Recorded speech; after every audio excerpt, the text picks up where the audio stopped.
কোন জিনিসটা লাইফ থেকে চেঞ্জ করে ফেলতে চাও? সত্যি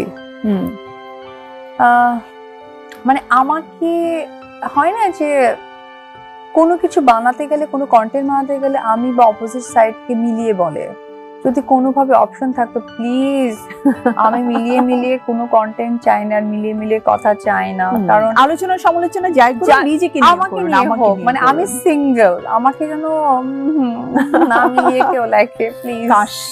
এই স্বপ্নটা যদি পূরণ হতো। হ্যাঁ, আমার পরিবারকে নিয়ে গসিপ করুক, কোনোদিনও যদি ভুল করে আমার সাথে সবার মাথা থেকে অন্য টপিক গুলো সব বের করে ফেলবে, আমাকে নিয়ে যেন মানে অন্য কাউকে না মিলিয়ে, মানে হয় না যে ধরো লাল হলো না সবুজ, সবুজ হলো না, আমি আমার পরিবারকে নিয়ে ইচ্ছা মতো আপনারা গসিপ করেন, আমার পরিবারকে নিয়ে ইচ্ছা মতো করেন প্লিজ, আর অন্য কিছু সাথে আমাকে মেলায়েন না। আমি জাস্ট শবনম ইয়াসমিন বুবলিকে নিয়ে আবারও নেগেটিভ বার্তা দিলেন অপু বিশ্বাস।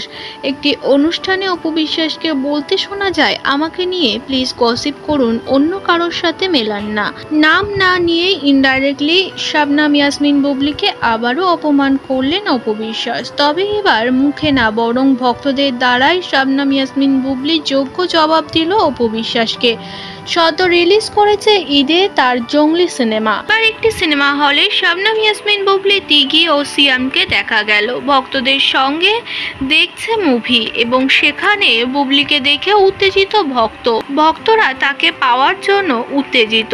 আর সেই মুহূর্তে আর নিজেকে আটকে রাখতে পারেননি বুবলি, কেঁদে ফেললেন ভক্তদের সঙ্গে এবং জানালেন যে আমার কারোর নেগেটিভ বার্তা আমাকে এফেক্ট করে না, ভক্তদের এত ভালোবাসা আমি পেয়েছি, এর বাইরে আর কিচ্ছু চাই না।